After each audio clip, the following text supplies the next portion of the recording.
ये fundamental information है, ठीक है। ये तुम लोगों ने पढ़ा है कि ये जो साइंस वर्ड है वो साइंसियस से लिया गया है, लैटिन वर्ड है साइंसिया, जिसका मतलब होता है टू नो, ठीक है, ये पढ़ा हुआ तुमने। और फिजिक्स जो है वो ग्रीक वर्ड फोर्सिस से लिया गया है, जिसका मतलब होता है नेचर, इसका मीनिंग होता है नेचर, ठीक है, और इसका मतलब होता है टू नो। साइंस मतलब साइंसिया से लिया गया है,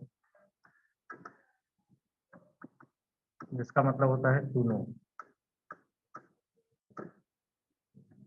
ठीक है। तो फिजिक्स में लोग को पढ़ते क्या है, ये पहले वाले क्लास में ही बता दिया था कि फिजिक्स में बेसिकली हम लोग जो भी नेचर में हो रहा है, ठीक है, physics is the science of measurement, एक डिफिनेशन ये भी है। और दूसरा है कि physics is the branch of science which deals with nature and natural phenomena, nature में जो भी हो रहा है, जैसे अगर कोई चीज को अगर हम छोड़ देते हैं यहाँ से और के ऊपर नीचे गिरेगा, ठीक है, गिरेगा, तो ये जब गिरा यहाँ पे तो इसका वेलोसिटी कितना था इसको मेजर करते हैं, यहाँ से यहाँ तक गिरने में टाइम कितना लगा इसको मेजर करते हैं, ठीक है, यहाँ से यहाँ तक का डिस्टेंस क्या है इसको मेजर करते हैं।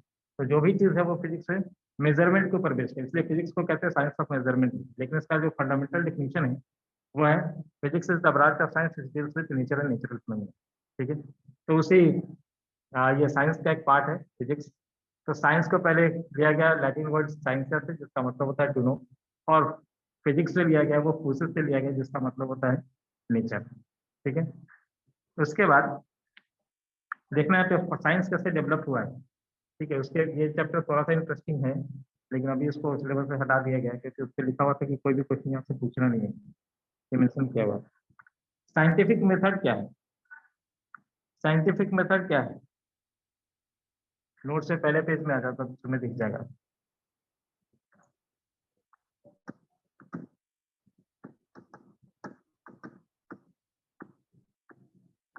साइंटिफिक मेथड्स क्या है, कैसे कोई चीज थ्योरी डेवलप होता है। पहला है सिस्टमेटिक ऑब्जर्वेशन,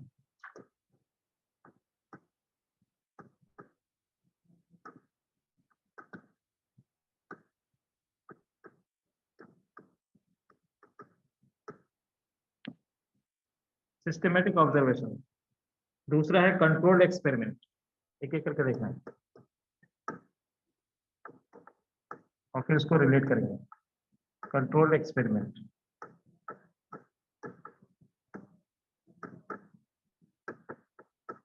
तीसरा है qualitative and quantitative reasoning,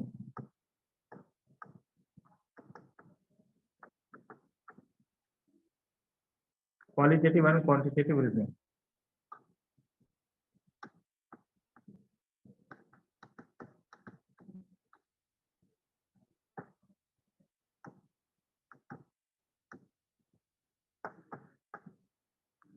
fourth है मैथमेटिकल मॉडलिंग।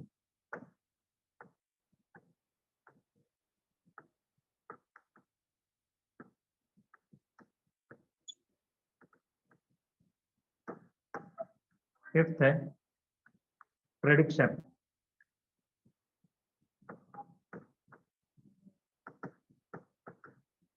और सिक्स्थ है वेरिफिकेशन एंड फॉल्सिफिकेशन,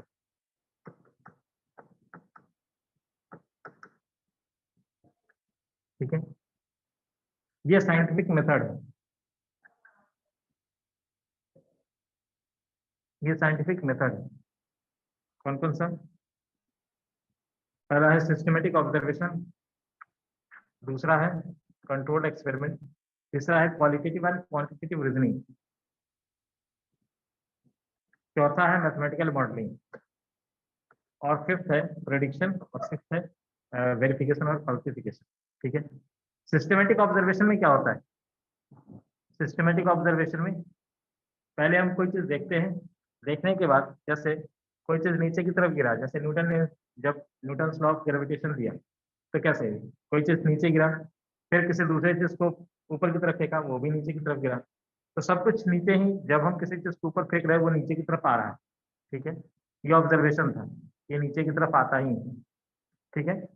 ये ये ऑब्जर्वेशन था कि सिर्फ एप्पल ही नीचे की तरफ आएगा या किसी और चीज को फेंकेंगे वो भी नीचे की तरफ आएगा, वो भी नीचे की तरफ आएगा, ठीक है। फिर क्या हुआ कि इसको अगर अदर एक्सपेरिमेंट के फॉर्म में दिखा जाए, कंट्रोल एक्सपेरिमेंट के फॉर्म में, ठीक है। तो कंट्रोल एक्सपेरिमेंट के फॉर्म में जो ऑब्जर्वेशन है क्या वही रिपीट हो रहा है या फिर अलग ऑब्जर्वेशन आ रहा है, जो पहले जो ऑब्जर्व था वो वही चीज रिपीट हो रहा है या फिर अलग आ रहा है।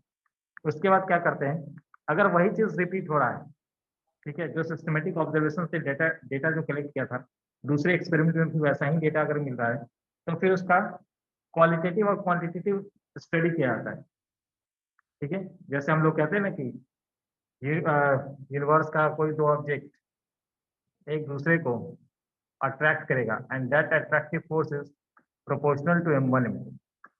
तो मासेस को चेंज करके डेटा इकट्ठा किया गया कि मासेस बढ़ाने से क्या ये फोर्स बढ़ता है, तो सर हर बार यही आ रहा था कि हाँ मासेस बढ़ाने से फोर्स बढ़ रहा है, ठीक है। फिर सेपरेशन को इंक्रीज डिक्रीज किया गया, F proportional to 1/r²। Separation को जब इंक्रीज डिक्रीज करते हैं तब क्या देखा कि वापस से इनवर्सली प्रोपोर्शनल टू r² यानी कि इंक्रीज करने से F का वैल्यू घटता है, ठीक है। तो ये चीज F proportional to m1 m2 F proportional to 1/r², ये कहाँ से मिला, ये क्वालिटेटिव और क्वांटिटेटिव जब इसका स्टडी किया गया डेटा का तब मिला ये चीज, ठीक है। फिर अब मैथमेटिकल मॉडलिंग, ये जो मैंने बनाया इसी को कहते हैं मैथमेटिकल मॉडलिंग, इसको कहते हैं मैथमेटिकल मॉडलिंग, ठीक है। और उसके बाद होता है प्रिडिक्शन, उसके बाद होता है प्रिडिक्शन। प्रिडिक्शन किसका, कि इसके बाद हम कहेंगे इस प्रोपोर्शनलिटी को हटाएंगे, ऐसे प्रोपोर्शनलिटी को हटाएंगे according to rule of mathematics, एक कांस्टेंट हमें देना है, फिर इस कांस्टेंट का कैलकुलेशन होता है एक्सपेरिमेंट के थ्रू, ठीक है। तो मैथमेटिकल मॉडलिंग के बाद ये एक मैथमेटिकल फॉर्म बना, ठीक है, ये फॉर्म बना। अब इसको वापस से दूसरे सर्कमस्टेंसेस में चेक किया जाएगा, ठीक है। मैथमेटिकल मॉडलिंग बनने के बाद फोर्स जो होगा, जैसे दो अगर मासेस हैं हमारे पास तो उसका फोर्स, उन दोनों के बीच में लगने वाला फोर्स हम प्रेडिक्ट कर सकते हैं, ठीक है, प्रेडिक्ट कर सकते हैं। तो मैथमेटिकल मॉडलिंग बनाने के बाद, मैथमेटिकल जो मॉडलिंग से जो फॉर्मूला बना उससे हमने दो ऑब्जेक्ट के बीच में लगने वाले फोर्स को प्रेडिक्ट कर लिया। अगर एक्सपेरिमेंट में जो प्रेडिक्टेड वैल्यू था उतना ही मिला तो हम कह देंगे कि हाँ ये जो मैथमेटिकल मॉडलिंग हमने किया है, ये जो थ्योरी है वो जो ऑब्जर्वेशन था वो थ्योरी का रूप ले लेता है, जो स्टेटमेंट था वो थ्योरी बन जाता है, लोग उसको वेरीफाई कर देते हैं, ठीक है। या फिर अगर वो चीज नहीं मिला तो उसको गलत कर देते हैं, उसी को फॉल्सिफिकेशन लिखा गया वहां पे। तो ये प्रोसेस है, ये साइंटिफिक मेथड, सिस्टमेटिक ऑब्जर्वेशन, उसके बाद ऑब्जर्वेशन के बाद कंट्रोल एक्सपेरिमेंट के थ्रू डेटा का कलेक्शन, डेटा कलेक्शन करने के बाद क्वालिटेटिव और क्वांटिटेटिव रीजनिंग, ठीक है, मतलब उस डेटा का स्टडी करते हैं, और उसके बाद मैथमेटिकल मॉडलिंग, उसके बाद वो मैथमेटिकल फॉर्म तैयार करते हैं। मैथमेटिकल फॉर्म बनने के बाद फिर प्रेडिक्ट किया जाता है और वेरीफाई किया जाता है। प्रेडिक्ट करते हैं रिजल्ट और उस रिजल्ट को वापस से देखते हैं कि हाँ जो प्रेडिक्टेड रिजल्ट था ऑन पेपर, जो प्रेडिक्टेड रिजल्ट था क्या वही चीज एक्चुअली मिल रहा है, एक्सपेरिमेंटली भी क्या वही चीज मिल रहा है। अगर वही चीज मिल रहा है तो ये वेरीफाई हो गया, अगर वही चीज नहीं मिल रहा है तो फिर उस केस में ये गलत साबित कर दिया जाएगा, ठीक है। तो ये मेथड है। आगे बढ़ते हैं थोड़ा और।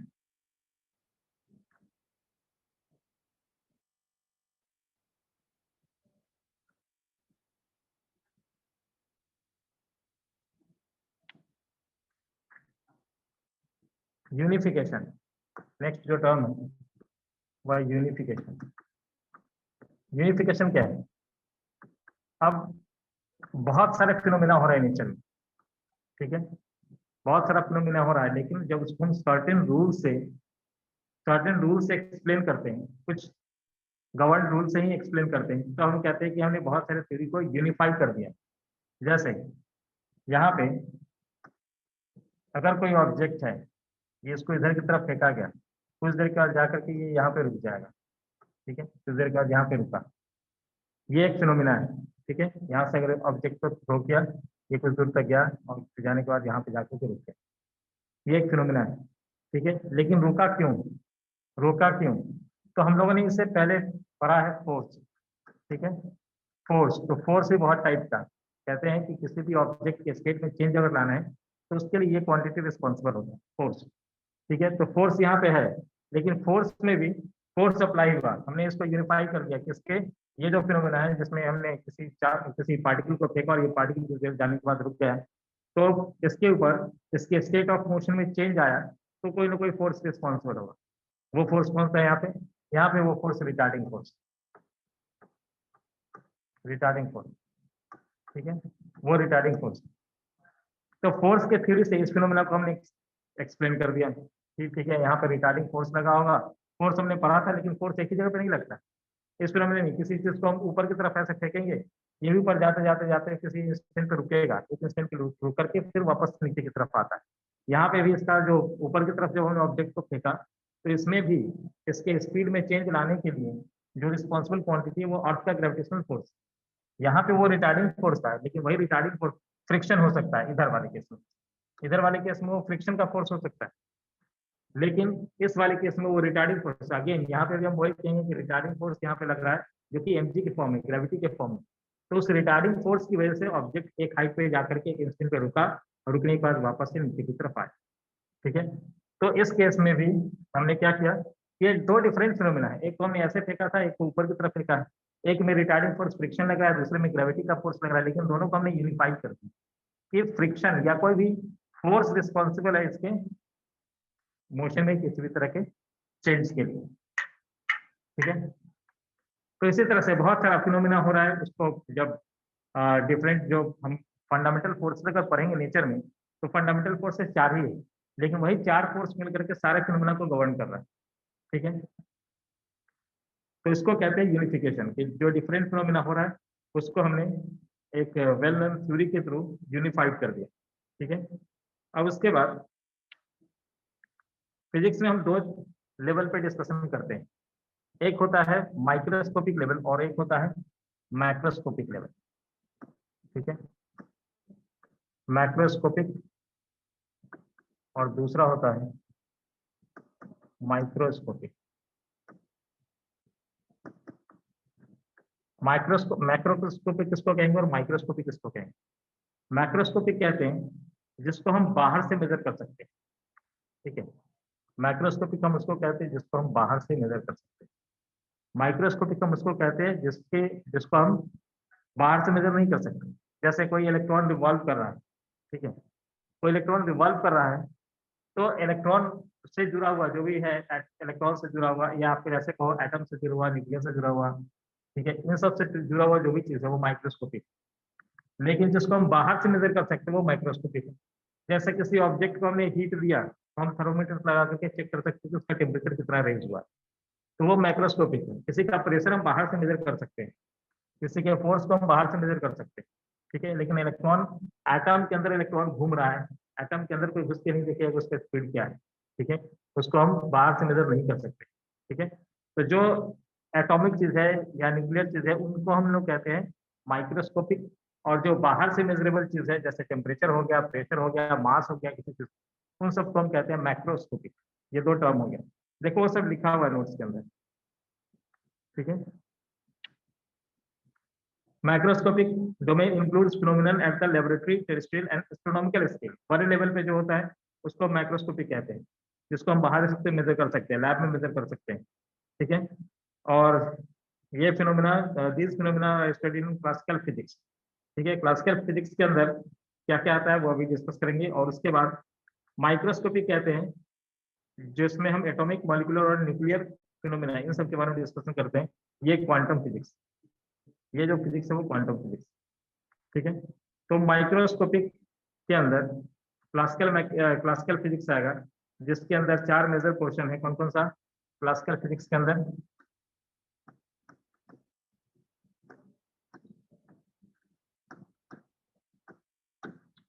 क्लासिकल फिजिक्स के अंदर कौन कौन सा आएगा? Mechanics, thermodynamics, optics and electrodynamics. Mechanics,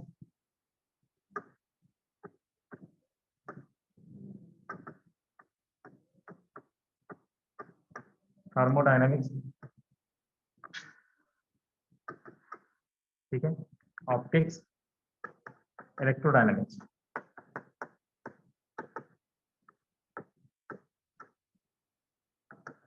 ठीक है, ये सब क्लासिकल फिजिक्स के अंदर है, वेव भी।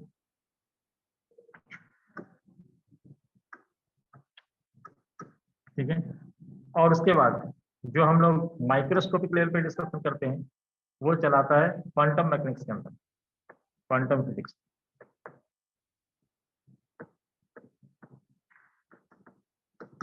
ठीक है,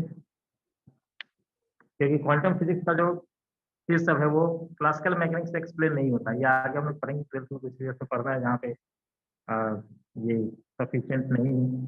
क्लासिकल मैकेनिक्स क्वांटम लेवल पर या मॉलिक्यूलर लेवल पे जो चीज पूरा उसको एक्सप्लेन करने के लिए सफिशिएंट नहीं है।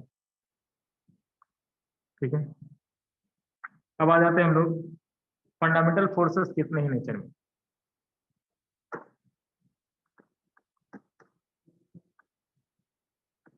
Fundamental forces in nature.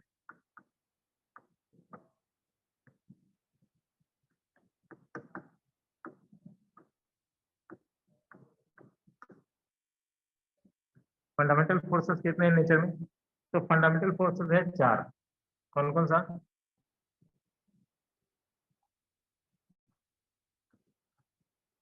Gravitational force, ध्यान से सुनना, ग्रेविटेशनल फोर्स।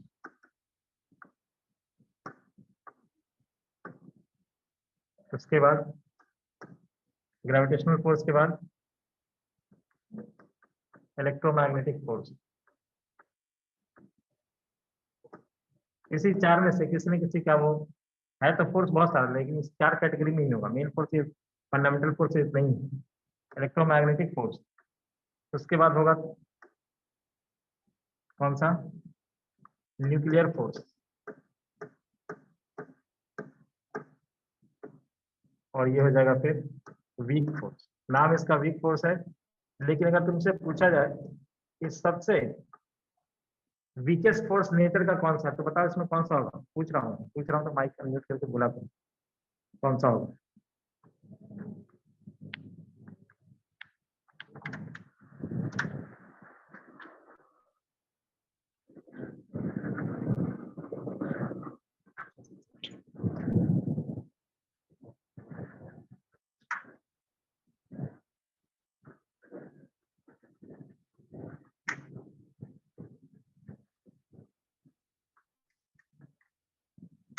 कौन सा होगा सबसे वीकेस्ट फोर्स नेचर का?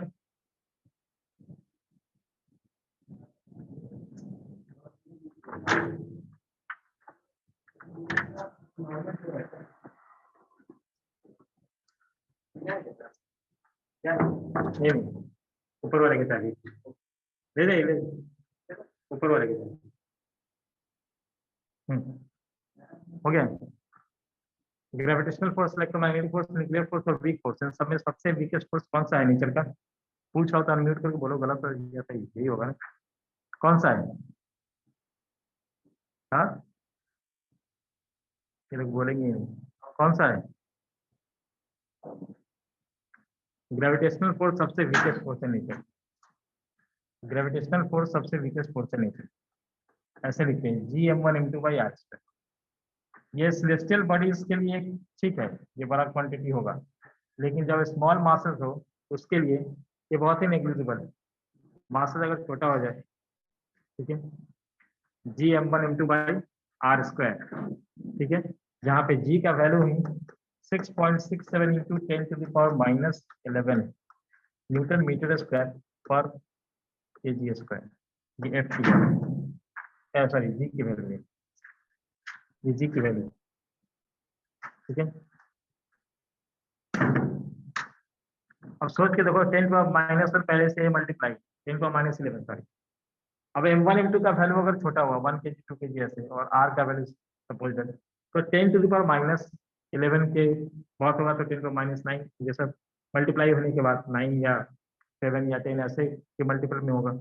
ठीक है, तो ये फोर्सेस काफी छोटे हैं। हाँ, लेकिन अगर मास काफी हेवी हो जाए, जैसे अर्थ का मास 6 इंटू 10⁻24, ठीक है, ये मास काफी बड़ा हो गया, उस केस में 10⁻24 है और ये 10⁻11, तो ऑब्वियसली पॉजिटिव हो जाए।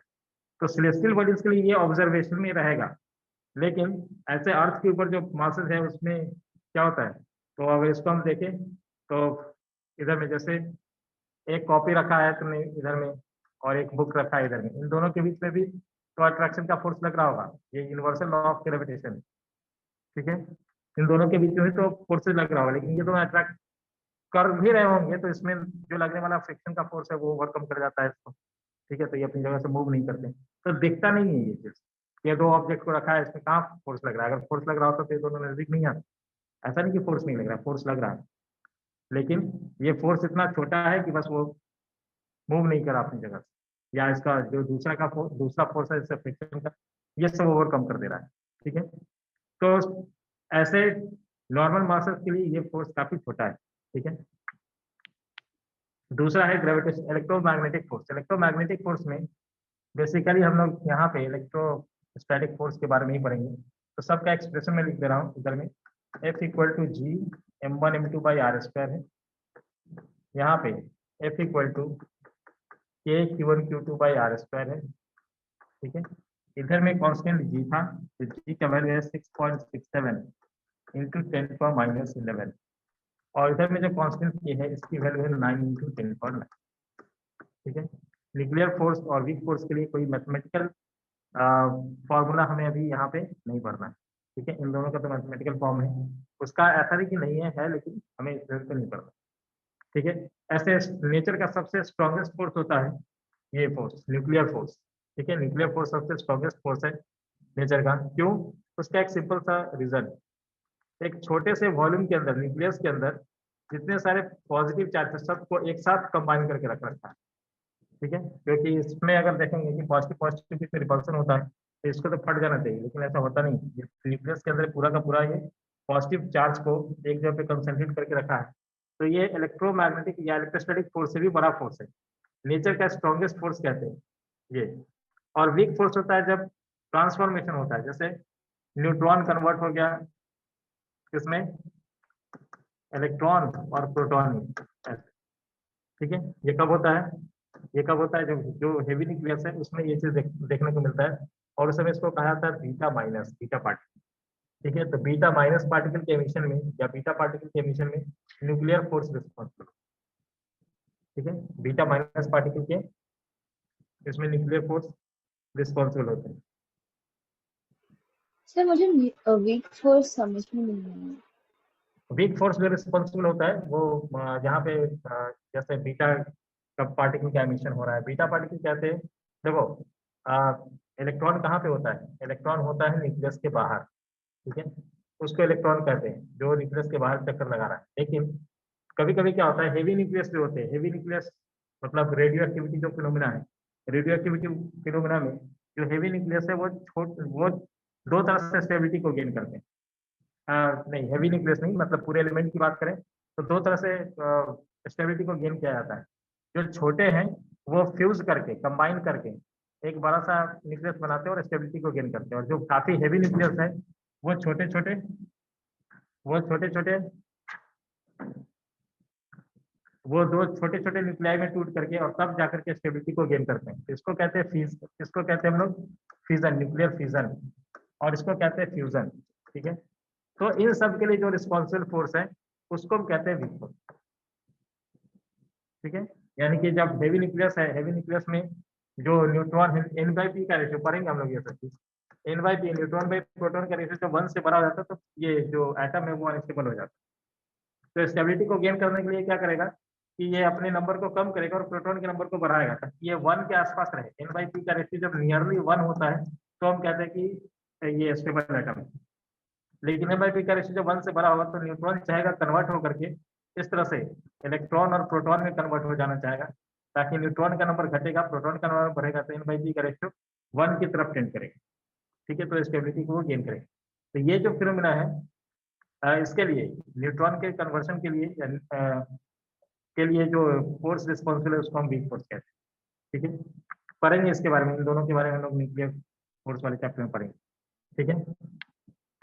अब है कि मैंने क्यों कहा कि फंडामेंटल फोर्सेस है ये नेचर के। अब तुम कहो कि नहीं हमने तो पढ़ा है फ्रिक्शन, ये भी तो एक फोर्स है, हाँ है, लेकिन इसी चार में से किसी कैटेगरी में होगा, किसमें होगा? इसमें, इलेक्ट्रोमैग्नेटिक। नॉर्मल फोर्स, किसने कहा कि नॉर्मल फोर्स हमने पढ़ा है, ठीक है। तो नॉर्मल फोर्स के बारे में हम लोग न्यूटन लॉ में जाएंगे तो पढ़ेंगे कि एक ऑब्जेक्ट दूसरे ऑब्जेक्ट के कांटेक्ट में है, इसलिए इसके ऊपर एक फोर्स लगा रखा है ऊपर की तरफ, इसको हम नॉर्मल फोर्स कहते हैं। ये फोर्स आया कहाँ से? तो एक ऑब्जेक्ट को जब दूसरे ऑब्जेक्ट के ऊपर रखा तो इसके पार्टिकल इंटरेक्ट करते हैं। इंटरेक्ट करने के बाद एक नेट अपवर्ड फोर्स ऊपर की तरफ लगाते हैं, इसको हम लोग कहते हैं नॉर्मल फोर्स। इसको हम कहते हैं नॉर्मल फोर्स, यानी कि इसके एटम्स एंड मॉलिक्यूल्स इसके एटम्स एंड मॉलिक्यूल के साथ इंटरेक्ट हो रहे हैं, एक सरफेस के साथ इंटरेक्शन हो रहा है और उसका एक नेट अपवर्ड फोर्स ऊपर की तरफ रहेगा, इसको हम कहते हैं नॉर्मल फोर्स। ठीक है, इसको हम कहते हैं normal force. Clear?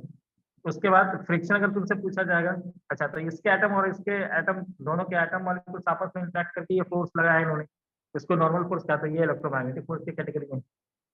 Electromagnetic force के अंदर जब हम जाएंगे ऐसे इलेक्ट्रोमैग्नेटिक फोर्स के अंदर, तो इलेक्ट्रोमैग्नेटिक फोर्स के अंदर कैटेगरी फर्दर इस तरह से होता है,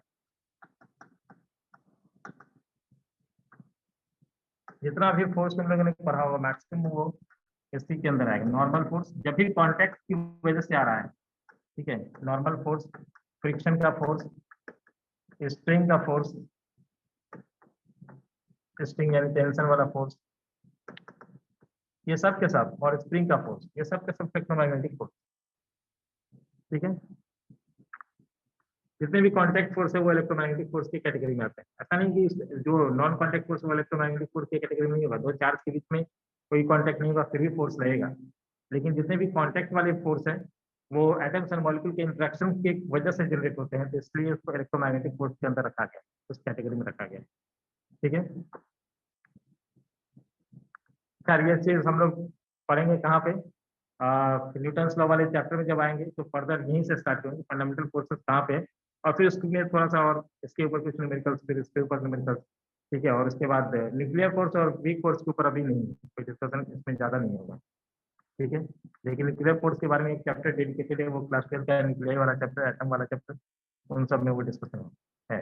लेकिन जो फोर्सेस हम पढ़ने वाले हैं, फ्रिक्शन का फोर्स, नॉर्मल फोर्स, ये कैसे जनरेट होते हैं, कैसे आते हैं, ये हम लोग न्यूटन्स लॉ ऑफ मोशन में पढ़ेंगे, मतलब इसके बाद वाला जो काइनेमेटिक्स के बाद वाला जो चैप्टर। ठीक है, तो फंडामेंटल फोर्सेस नेचर में, अगर फंडामेंटल फोर्स अगर देखा जाए तो फंडामेंटल फोर्स ये चार ही है: gravitational force, electromagnetic force, nuclear force, weak force. इसमें जो जानने वाला बात है कि सबसे वीकेस्ट फोर्स नेचर का कौन सा है, तो वो ग्रेविटेशनल फोर्स है, और सबसे स्ट्रॉन्गेस्ट फोर्स नेचर का कौन सा है, तो वो nuclear force, with in the certain range, मतलब शॉर्ट रेंज के अंदर। ठीक है, चलो आगे बढ़ते हैं। अब आ जाते हैं हम लोग कि ये जो लॉज होते हैं, जैसे न्यूटन्स लॉ, ठीक है, न्यूटन्स लॉ, उसके बाद है फिर केल्विन का है, केल्विन प्लैंक स्टेटमेंट, ये जो लॉज होते हैं, ये लॉज क्या है, तो उसके लिए लिखा गया है, देखो नोट्स में, law of physics is a statement in word form और in equation form that summarise the result of experiment and observation for a certain range of physical phenomena. जैसा भी मैंने एग्जांपल लिया कि gravitational law of gravitational universal law of gravitation क्या है कि universe का कोई दो मास एक दूसरे को अट्रैक्ट करता है, and that attractive force is directly proportional to product of masses and inversely proportional to the square of distance between them. ठीक है, square of distance between them. तो यूनिवर्सल लॉ ऑफ ग्रेविटेशन क्या Newton ने अगर नहीं बताया होता तो कोई चीज नीचे नहीं गिरता क्या, तब भी नीचे गिरता। न्यूटन ने अगर नहीं बताया होता तब भी ऑब्जेक्ट अगर ऊपर फेंकते तो वो नीचे की तरफ ही आता। ठीक है, चाहे न्यूटन ने, तो ये ऑलरेडी एग्जिस्ट कर रहा है, ये सब लॉज जो होते हैं वो नेचर के हैं, साइंटिस्ट ने सिर्फ डिस्कवर करने का काम किया, बताया उन्होंने कि हाँ ऐसा है, और इस वजह से उन्होंने बताया, बनाया नहीं, न्यूटन ने बनाया नहीं है ग्रेविटेशन को। ठीक है, न्यूटन ने बताया है ग्रेविटेशन के बारे में। तो ये स्टेटमेंट होते हैं, लॉ को प्रूव नहीं किया जाता, वो ऑलरेडी एग्जिस्ट किया कर रहा है। ठीक है, लॉ ऑलरेडी एग्जिस्ट कर रहा है।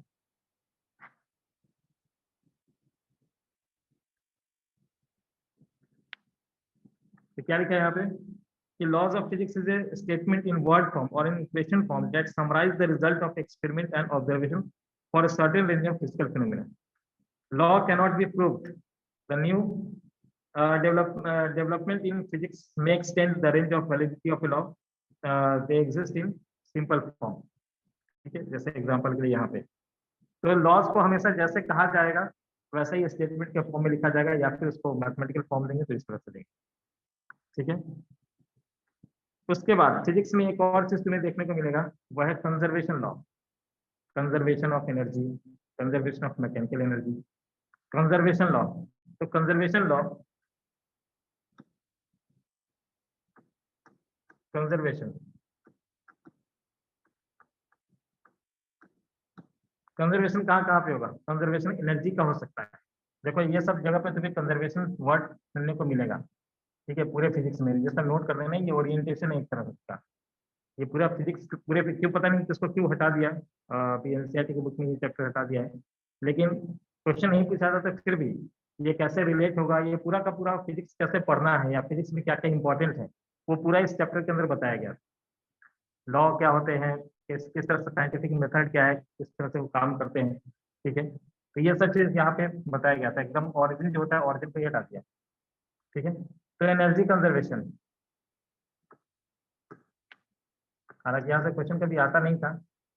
एनर्जी कंजर्वेशन, ठीक है, एनर्जी कंजर्वेशन है कि ये कंजर्वेशन का लॉ तुम्हें यहाँ पे मिलेगा।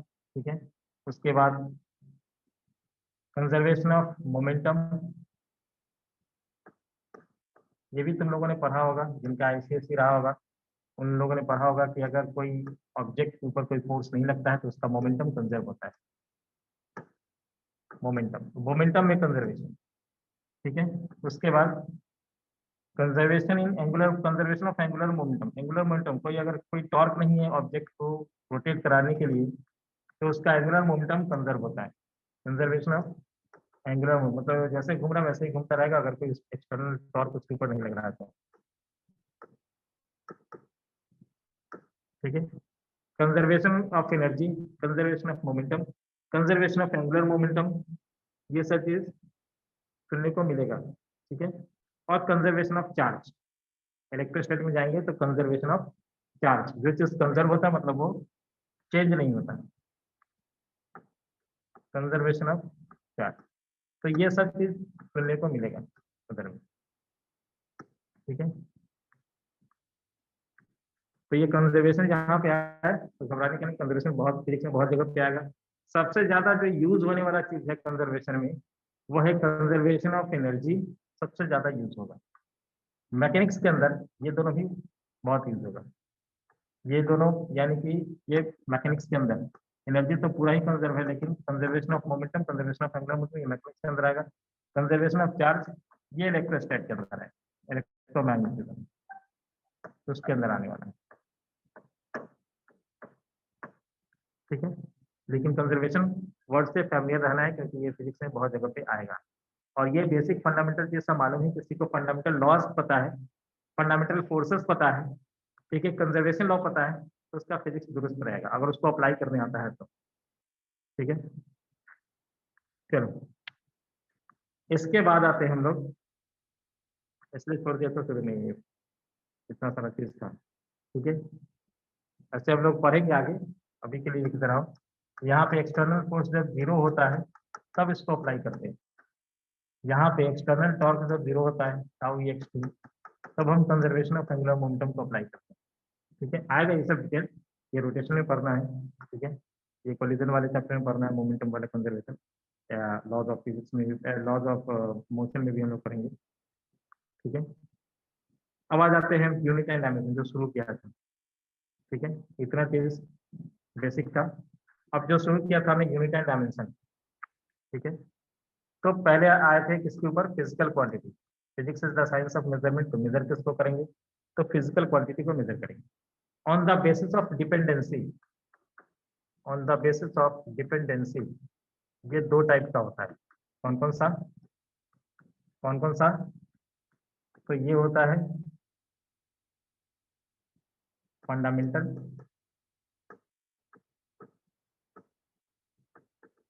और दूसरा होता है derived.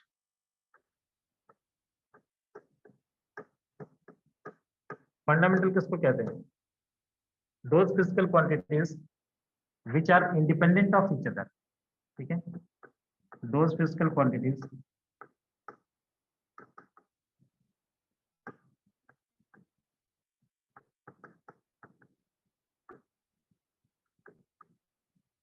which are independent of each other.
ठीक है, तो ऐसे फिजिकल क्वांटिटी जो कि इंडिपेंडेंट होते हैं एक दूसरे से, ऐसे फिजिकल क्वांटिटी को हम लोग कहते हैं फंडामेंटल क्वांटिटी। और ये सात ही है, सात कौन कौन से हैं?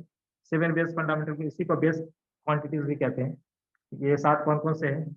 लेंथ है, मास है, टाइम है, ठीक है, टेम्परेचर है, अमाउंट ऑफ सब्सटेंस है, लुमिनस इंटेंसिटी है, करंट है। ये 7 बेस फंडामेंटल क्वांटिटीज। इसके अलावा जो भी क्वांटिटी है जो फंडामेंटल के ऊपर डिपेंड करता है उसको हम कहते हैं derived quantities, those physical quantities which depends upon fundamental quantity.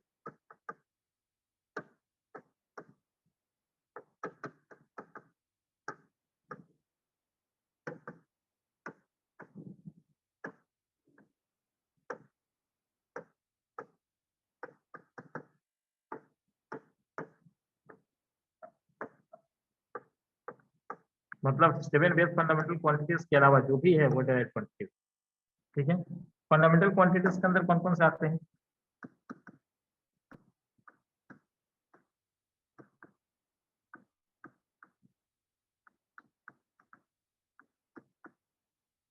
Seven base fundamental quantities, पहला क्या है?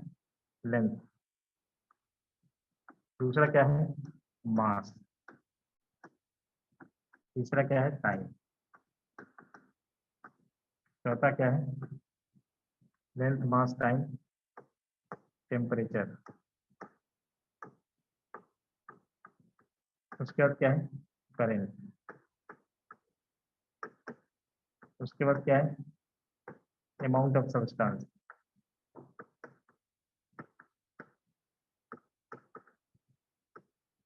उसके बाद क्या है?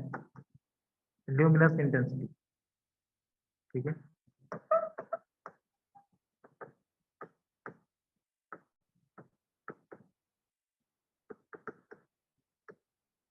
Luminous intensity.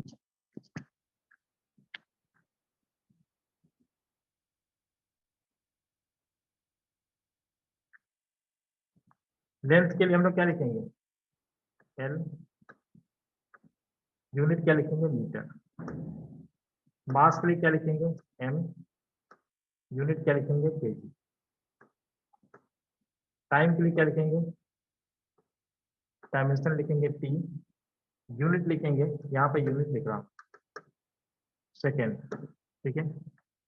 उसके बाद टेम्परेचर के लिए थीटा लिखते हैं, या फिर के लिखा जाता है, ज़्यादातर में के लिखा जाता है। और इसका जो यूनिट है वो केल्विन है, कैसे लिखते हैं? करंट के लिए आई लिखा जाता है या फिर ए भी लिखा जाता है डायमेंशन में, और यूनिट हम लोग क्या लिखेंगे? एम्पियर। अमाउंट ऑफ सब्सटेंस को लिखा जाता है मोल, MOL, ठीक है, और ये इसका डायमेंशन भी है और यूनिट है MOL। और उसका लुमिनस इंटेंसिटी के लिए कैंडेला सीटी, ठीक है, और यूनिट भी है इसका कैंडेला। तो ये 7 बेस फंडामेंटल क्वांटिटी है। उसमें ध्यान से देखो, लेंथ, मास, टाइम, ये तो सबको पता होगा टेम्परेचर के बारे में। ये चीज चला आया कहाँ से? Amount of substance atomic physics वाले टॉपिक से चला है। मोल, नंबर ऑफ मोल, मोल हम लोग किस पे पढ़ते हैं? केमिस्ट्री भी पढ़ा होगा, ठीक है।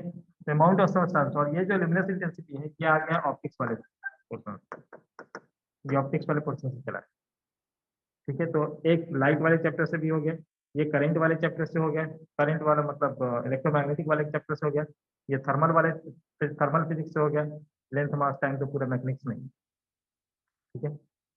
तो ये 7 बेस फंडामेंटल क्वांटिटी है। बाकी सब जो भी फिजिकल क्वांटिटी यहाँ पे मिलने वाला है, जैसे स्पीड हो गया, वेलोसिटी हो गया, ये सब के सब फंडामेंटल क्वांटिटी से ही डिराइव है, ठीक है। इसलिए इसको हम लोग कहते हैं डिराइव फिजिकल क्वांटिटी, मतलब फंडामेंटल इन 7 को छोड़ करके जो भी है वो डिराइव फिजिकल क्वांटिटी के अंदर है, ठीक है।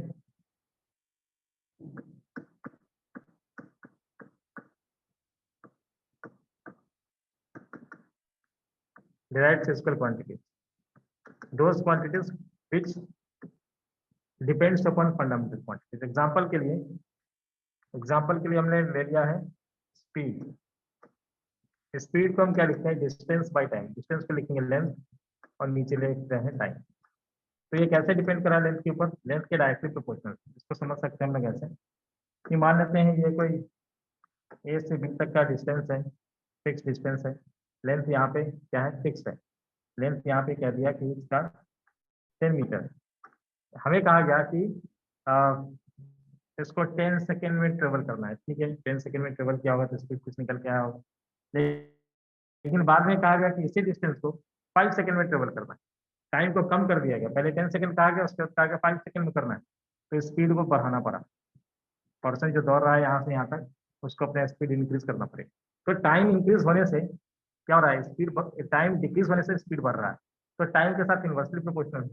और लेंथ के साथ, लेंथ के बारे में सोच के देखो कि मान लो कि टाइम 10 सेकेंड ही दे दिए, अब इसको 10 मीटर जाना था, सेकेंड टाइम में कहा गया कि टाइम इसी टाइम में तुम्हें अब 20 मीटर जाना है। तो अगर टाइम को सेम रखते हुए हमने लेंथ को बढ़ा दिया तो स्पीड को फर्दर इंक्रीज करना पड़ेगा, फिर भी मतलब दोनों केस में इंक्रीज करना पड़ेगा। यानी कि लेंथ के ऊपर ये डायरेक्टली प्रोपोर्शनल है, स्पीड प्रोपोर्शनल है किसके? लेंथ के, और स्पीड इनवर्सली प्रोपोर्शनल है टाइम के, इनवर्सली प्रोपोर्शनल है टाइम, ठीक है। स्पीड इनवर्सली प्रोपोर्शनल है टाइम के, ठीक है।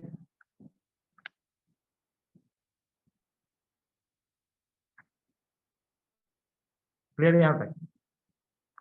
तो जब हम डिराइव्ड फिजिकल क्वांटिटी को लिखते हैं तो derived physical quantity fundamental quantity के ऊपर कैसे डिपेंड कर रहा है उसको हम पावर रेज करके दिखाते हैं, इसी को कहते हैं डायमेंशन। यानी कि जब हमें ऐसे लिखना पड़ेगा ये speed v equal to L T minus 1, यानी कि लेंथ के डायरेक्टली प्रोपोर्शनल और टाइम के इनवर्सली प्रोपोर्शनल, तो इसको हम लोग कहते हैं डायमेंशनल फॉर्मूला, ठीक है। और ये जो पावर रेज कर किया है यहाँ पे फंडामेंटल क्वांटिटीज के ऊपर पावर रेज होगा, इसको हम कहेंगे डायमेंशन। जैसे लेंथ का डायमेंशन अगर पूछा जाए तो कहेंगे 1, टाइम का डायमेंशन अगर पूछा जाएगा स्पीड में कि टाइम का डायमेंशन कितना है तो कहेंगे कि -1, ठीक है। लेंथ का डायमेंशन कितना है तो 1 है, +1 है स्पीड के लिए,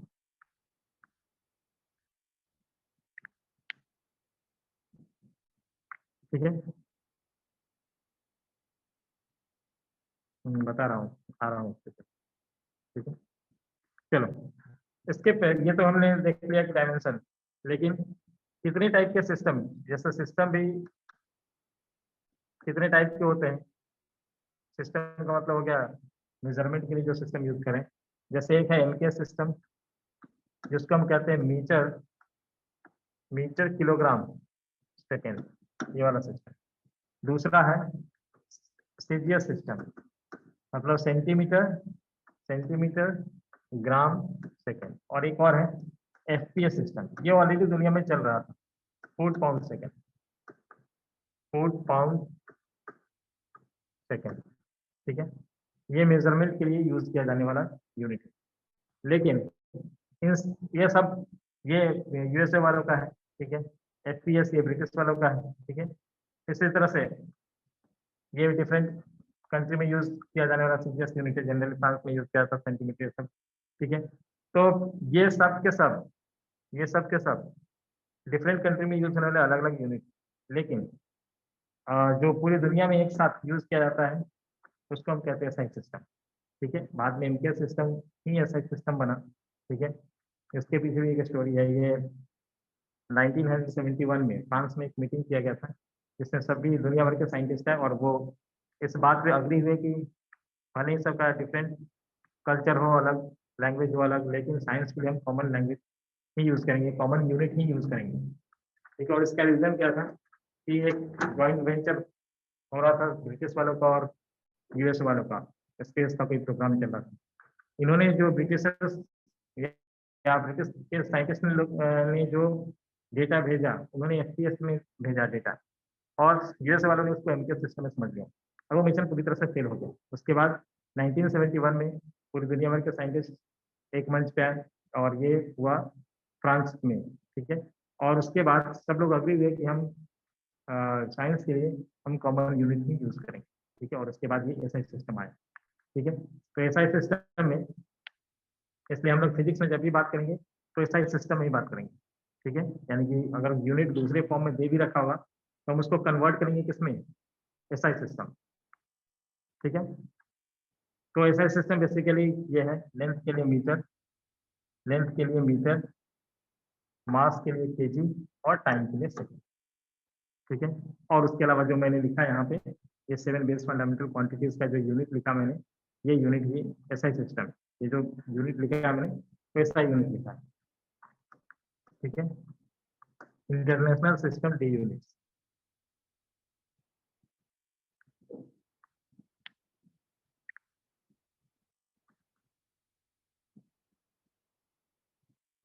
अच्छा, यूनिट्स में अगर हम लोग आएंगे तो यूनिट्स में तो फंडामेंटल और ड्राइव क्वांटिटीज के लिए फंडामेंटल और ड्राइव यूनिट्स होंगे ही, साथ में दो सप्लीमेंट्री यूनिट्स।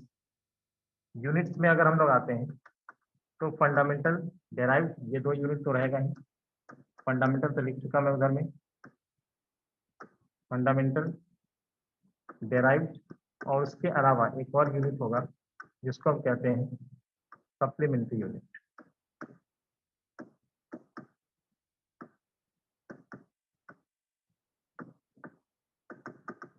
सप्लीमेंट्री यूनिट, ठीक है।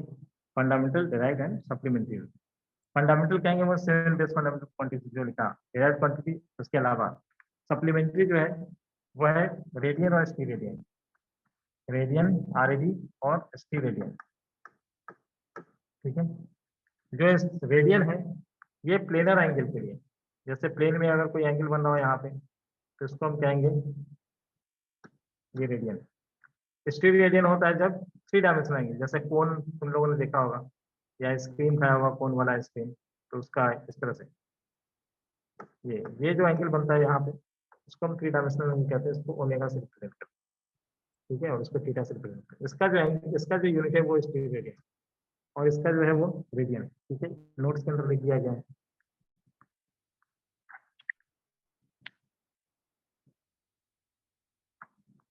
ठीक है। आगे बढ़ते हैं।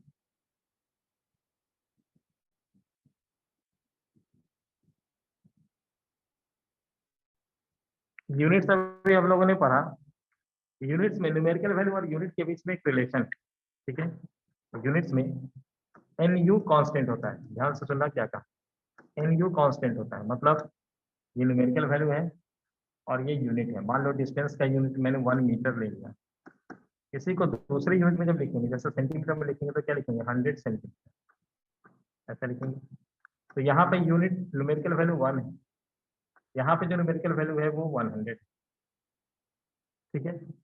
यूनिट अगर हमने छोटा कर दिया, यूनिट मीटर से सेंटीमीटर कर दिया, यूनिट हो गया स्मॉलर, स्मॉलर हो गया, तो न्यूमेरिकल वैल्यू हो गया है लार्जर, ये हो जाएगा लार्जर, ठीक है, ये अगर लार्जर है, बड़ा है, तो ये न्यूमेरिकल वैल्यू हो जाएगा स्मॉलर, यानी कि इन दोनों के साथ n inversely proportional to u, n inversely proportional to u, यानी कि n1 u1 को हम लोग क्या कहेंगे, constant n1 u1 equal to n2 u, तो दूसरे यूनिट में जाएगा तो न्यूमेरिकल वैल्यू भी चेंज हो जाएगा। जैसे यहाँ पे दिख रहा है, यहाँ पे न्यूमेरिकल वैल्यू 1 था, इधर में जाने पर न्यूमेरिकल वैल्यू 100 हो चुका है, लेकिन दोनों सेम लेंथ को ही मेजर कर रहे हैं, दोनों सेम लेंथ को ही बता रहे हैं, 1 मीटर की लेंथ को ही बताया जा रहा है।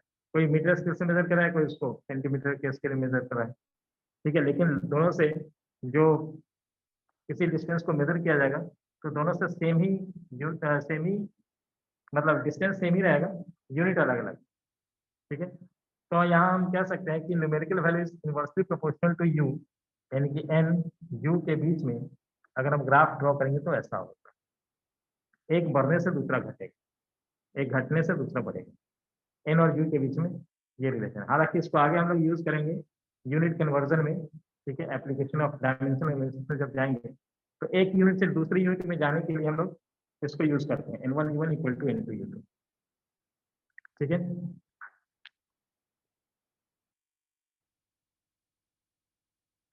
एप्लीकेशन में आएंगे तब वो डिस्कशन होगा।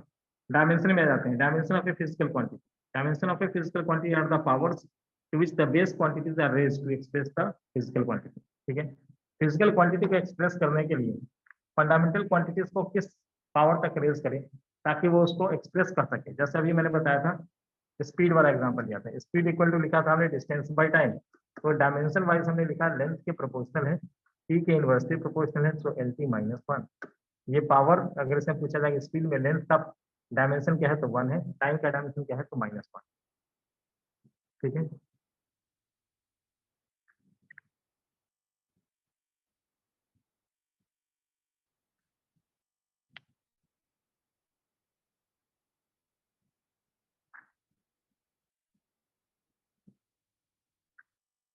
ठीक है, क्लियर है यहाँ तक।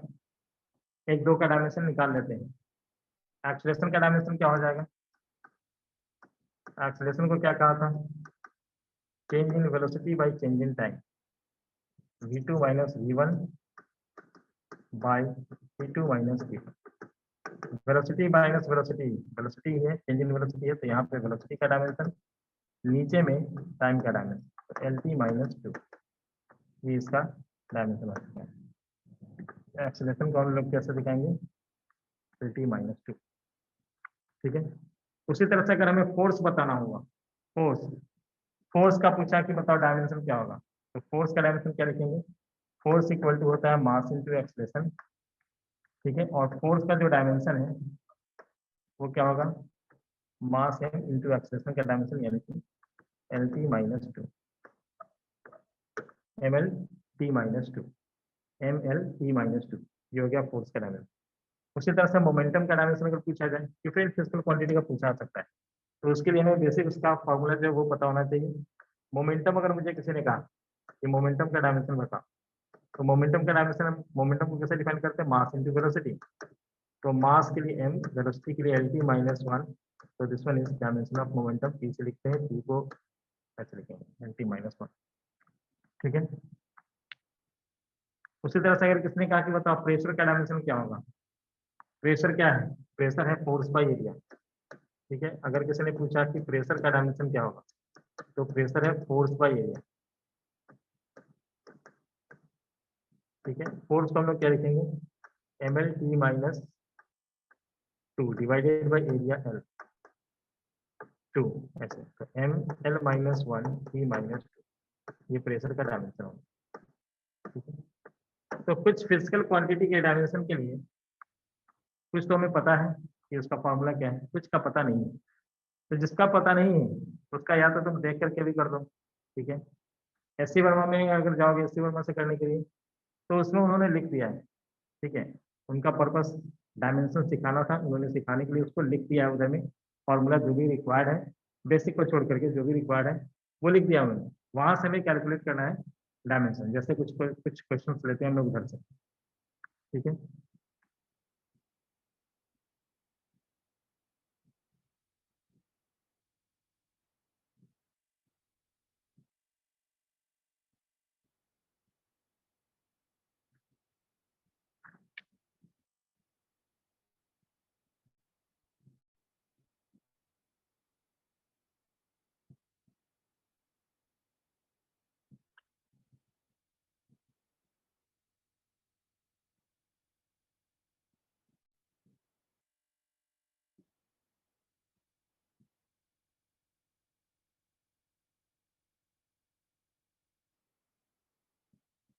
और यहाँ पे देखो जैसे लीनियर मोमेंटम का डायमेंशन पूछा है एक्सरसाइज का क्वेश्चन, ठीक है।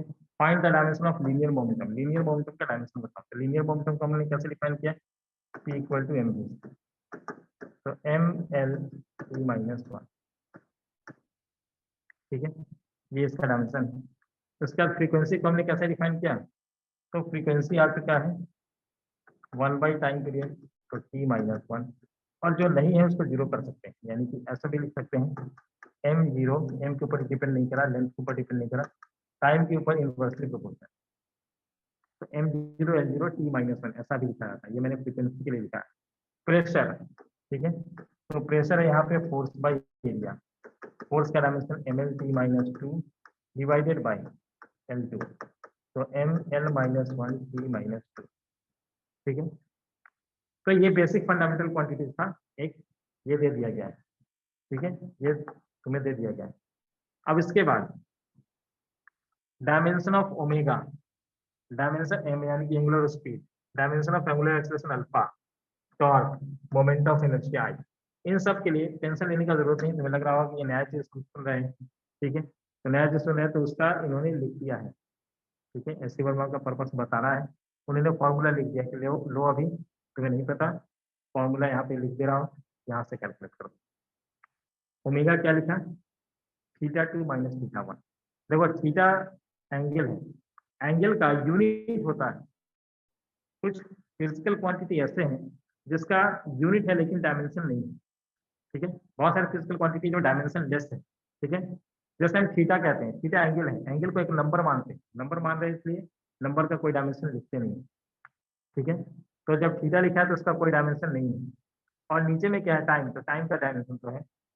तो जब हम ओमेगा का डायमेंशन लिखेंगे, यानी कि एंगुलर स्पीड या एंगुलर वेलोसिटी का डायमेंशन जब लिखेंगे, तो थीटा डिवाइडेड बाई टाइम है, यानी कि dimensionless quantity divided by time, e to the power ऊपर जाकर के -1 हो चुका है, तो ओमेगा का डायमेंशन हम t माइनस 1 लिखेंगे। उसी तरह से अल्फा जब पूछ रहे हैं तो angular speed omega 2 minus omega 1, यानी कि change in omega by change in time है। ओमेगा के लिए हम लोग ने लिखा अभी t माइनस 1 डिवाइडेड बाई नीचे में टाइम t है, तो ये t माइनस 2 हो जाएगा, ठीक है, t माइनस 2 हो जाएगा। उसके बाद टॉर्क को क्या लिखा उन्होंने, tau equal to F into R, force into displacement, force को लिखेंगे M L T minus 2 into जो डिस्प्लेसमेंट है L, that is M L two T minus 2, ऐसा है, ठीक है। फिर पूछा find the dimension of electric field, लिखते जाना है सब, इसी पर हमको क्वेश्चन करा रहा है। Find the dimension of electric field. अब तुम कहो कि इलेक्ट्रिक फील्ड मुझे क्या पता, फॉर्मूला तो मालूम ही नहीं है, फॉर्मूला लिख दिया है, टेंशन लेने का नहीं, फॉर्मूला लिख दिया है, F equal to Q by F equal to Q by E. अब फंडामेंटल चीज तुम्हें पता होना चाहिए, इलेक्ट्रिक फील्ड कहाँ है ई, तो ई को हम लिख रहे हैं एफ बाई क्यू, एफ का डायमेंशन तो पता है हमें क्या, एम एल टी माइनस 2, और क्यू का डायमेंशन क्या होगा, तो क्यू का डायमेंशन है क्या, क्यू है, क्यू को हम Q by time, rate of flow of charge को हम करंट आई कहते हैं, तो आई इंटू टी, क्यू का डायमेंशन क्या होगा आई इंटू टी, तो क्यू की जगह पे हम आई इंटू टी ऐसे पुट कर देंगे, तो ये हो जाएगा M L T minus 3 I minus 1, ऐसा M L T minus 3 I minus 1, ठीक है। तो ये हो चुका है फील्ड का डायमेंशन, ठीक है, ये हो चुका है फील्ड का dimension M L T minus 3 I minus 1, ठीक है, M L T minus 3 I minus 1। अगर तुमसे पूछे कि एंगुलर ये moment of inertia, moment of inertia को आई से लिखते हैं, I equal to M R square, तो मोमेंट ऑफ इनर्शिया का अगर डायमेंशन पूछ दे तो m इंटू आर का स्क्वायर, यानी कि l टू द पावर 2 ऐसा लिखेंगे, ये इसका डायमेंशन है, ठीक है। तो जो भी था यहाँ पे वो हमने लिख दिया। यहाँ पे मैग्नेटिक फोर्स का पूछ देगा, तो मैग्नेटिक फोर्स का क्या है, F equal to Q V B, जहाँ पे Q चार्ज है, V वेलोसिटी है, V मैग्नेटिक फील्ड। तो अगर मैग्नेटिक फील्ड का कहा निकालने को, तो क्या लिखेंगे, F equal to Q V B, B का पूछा है तो बी को सब्जेक्ट बना देते हैं, force divided by q v, force को लिखते हैं ml t-2 divided by Q के लिए लिखा at या it लिखना it लिखो it into v is LT-1 ठीक है। ये t से t कैंसिल हो जाएगा, ये क्या हो चुका है, ये l से l कैंसिल हो चुका है, m t-2 I-1 ये है इसका डायमेंशन, ये है इलेक्ट्रिक फील्ड, ये है मैग्नेटिक फील्ड का डायमेंशन, मैग्नेटिक फील्ड बी का डायमेंशन, ठीक है। बी का एक और डायमेंशन लिखा है इन्होंने, बी का एक और फॉर्मूला लिखा म्यू नॉट आई बाई 2 पाई है, लेकिन ये इसका बी का डायमेंशन अगर पता हो तो म्यू नॉट को कैलकुलेट कर सकते हैं। यहाँ पे पूछा गया था मैग्नेटिक परमिबिलिटी म्यू नॉट का डायमेंशन बताओ, म्यू नॉट, ठीक है। इलेक्ट्रिक फील्ड का डायमेंशन हो गया, मैग्नेटिक फील्ड का डायमेंशन हो गया। अब उस मैग्नेटिक फील्ड का डायमेंशन यूज करके इसका डायमेंशन निकालने को कहा, म्यू नॉट, ठीक है। तो म्यू नॉट का डायमेंशन बता सकते हैं मैग्नेटिक फील्ड में, ये किससे हो रहा है डिवाइड, लेंथ से मल्टीप्लाई होगा, ए यहाँ पे रेडियस है, लेंथ से मल्टीप्लाई होगा, करंट से डिवाइड होगा। तो इसमें अगर हमने लेंथ से मल्टीप्लाई कर दिया म्यू नॉट का डायमेंशन बताने के लिए, लेंथ से मल्टीप्लाई किया इनटू लेंथ से मल्टीप्लाई किया और करंट से डिवाइड किया, तो ये हो जाएगा L M L t-2 I-2 ml t-2 I-2 ये म्यू नॉट का डायमेंशन हो चुका है, ठीक है। तो डायमेंशन बेसिकली ये बताता है कि एक फिजिकल क्वांटिटी दूसरे फिजिकल क्वांटिटी के ऊपर किस तरह से डिपेंडेंट है, ठीक है, किस तरह से डिपेंड कर रहा है।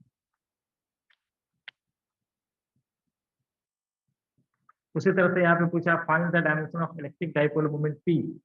तो डाइपोल मोमेंट P को कैसे डिफाइन किया गया, आई क्यू इंटू डी, देखो यहाँ पे ये डिफाइन कर दिया है, साथ में लिखते रहना, P equal to q into d define कर दिया, dipole moment P equal to q into d. Q क्या है, चार्ज है, चार्ज को हम लिखते हैं आई इंटू टी, ठीक है, और डी को लिखते हैं लेंथ एल, तो LIT, ये इसका डायमेंशन हो गया किसका, डाइपोल मोमेंट का। फिर कहा कि मैग्नेटिक मोमेंट कैलकुलेट करो, मैग्नेटिक मोमेंट का फॉर्मूला लिख दिया इन्होंने, magnetic moment M equal to I into A, ठीक है। तो magnetic moment I into A, I का वैल्यू कितना है, आई का वैल्यू, तो आई तो फंडामेंटल क्वांटिटी में आता है, ए एरिया है, तो L2 IL2, ये मैग्नेटिक मोमेंट का डायमेंशन होगा, ठीक है। बहुत पूछा जाने वाला ये वाला क्वेश्चन, ठीक है। प्लैंक्स कांस्टेंट का डायमेंशन लिखो, तुम लोगों ने केमिस्ट्री में पढ़ लिया होगा, energy equal to h nu, ठीक है, न्यू फ्रीक्वेंसी है और फ्रीक्वेंसी का डायमेंशन अभी अभी हमने पढ़ा है T-1 होता है। एनर्जी का डायमेंशन क्या होता है, ml/2 T-2। अब कोई पूछे कि एनर्जी का डायमेंशन कैसे लिखते हैं, एनर्जी है फोर्स वर्क डन की तरह, फोर्स इंटू डिस्प्लेसमेंट, फोर्स होता है ml/T-2, उसमें एल से मल्टीप्लाई किया था ml/2T-2, ठीक है, ये एनर्जी है। एच का डायमेंशन हमें निकालना है और न्यू है फ्रीक्वेंसी, फ्रीक्वेंसी का डायमेंशन अभी मैंने पढ़ा है T-1 होता है। ये T-1 जब डिवाइड होगा तो एच का जो आना है वो ml/T-1 ऐसा है। और ये जो डायमेंशन है एच का वो एंगुलर मोमेंटम के डायमेंशन के इक्वल, ये जो एच का डायमेंशन है वो एंगुलर मोमेंटम के डायमेंशन के equal, dimension of angular momentum पूछा जाएगा कि किसके इक्वल है। मैंने एक लिस्ट बनाया इधर में, ठीक है, वो अभी मैं देने जा रहा हूँ तुम लोगों को, जिसमें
देखो चला गया है तुम लोगों का।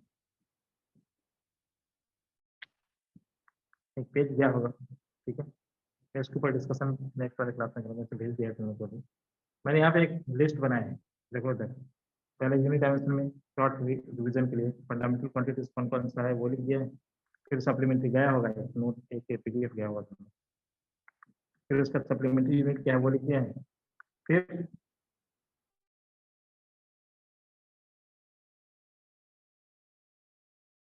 सिंपल, और वो रोटेशन तक का डायमेंशन लिखा गया, मैं इसके ऊपर इंपोर्ट करके दिखा रहा हूँ बोर्ड बोर्ड के ऊपर, ठीक है।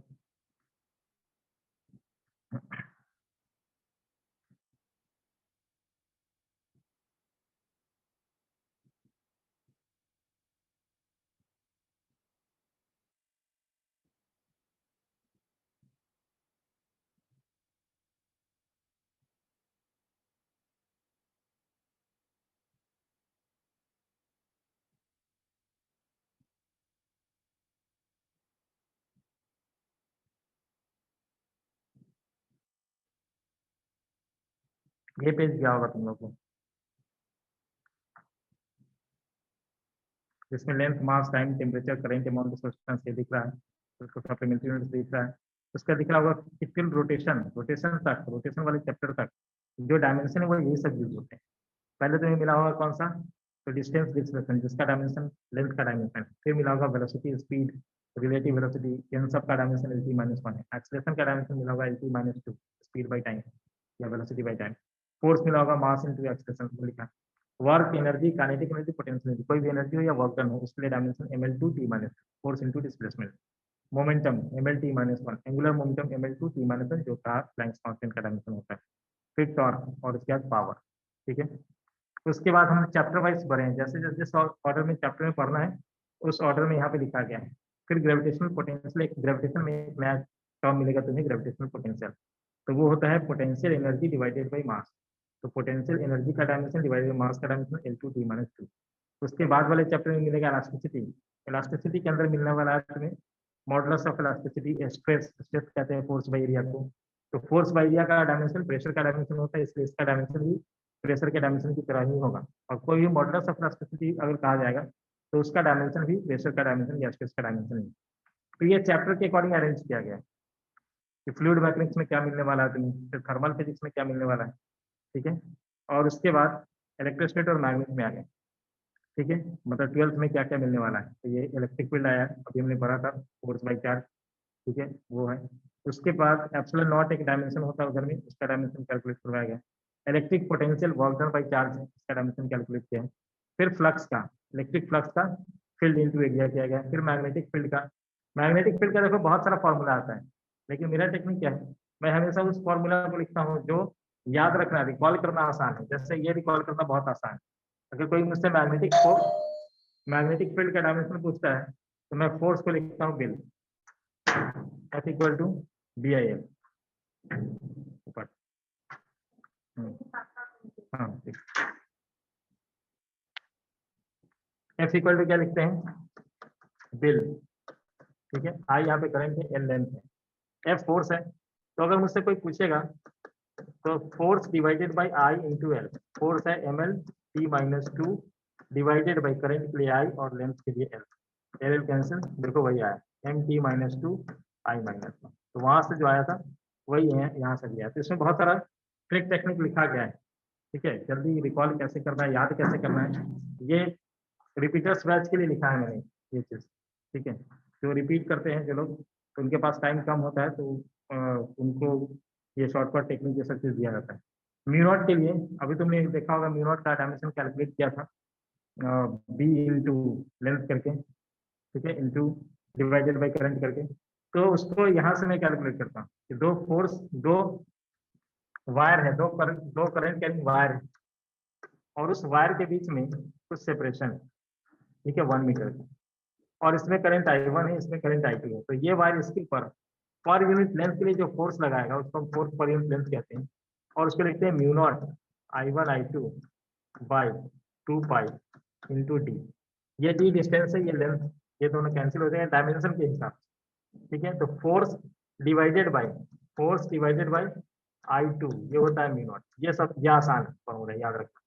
Force divided by I square is mu naught. Mu naught को कहते हैं मैग्नेटिक परमिटिविटी, नाम है इसका। Force mlt minus 2 divided by I2, तो इसको क्या लिखेंगे, एम एल टी माइनस 2 आई माइनस 2, ऐसे लिखेंगे। ये म्यू नॉट का डायमेंशन आ गया, एम एल टी माइनस 2 आई माइनस 2, ठीक है। तो फोर्स डिवाइडेड बाई करंट का स्क्वायर, ये म्यू नॉट मैग्नेटिक परमिटिविटी का डायमेंशन। ये बहुत पूछा जाने वाला क्वेश्चन है ये सर। तो जो बहुत पूछा जाने वाला है, इधर से करने के बाद इस 7 पेज में ही है, 7 पेज में, 7 पेज का मैंने स्ट्रेटजी लिखा है, क्वेश्चन कैसे आते हैं इधर में, ठीक है, वो सब चीज लिखा है। उसके पहले कैटेगराइज किया है बहुत सारी चीजों को, ठीक है, वो दिखेगा इधर में। इंडक्टेंस का, रेसिस्टेंस का, रेसिस्टेंस का dimension equal to I R. तो मैंने यहाँ पे ट्रिक दिया है कि रेसिस्टेंस का डायमेंशन तुम रट्टा मार के याद रख लो।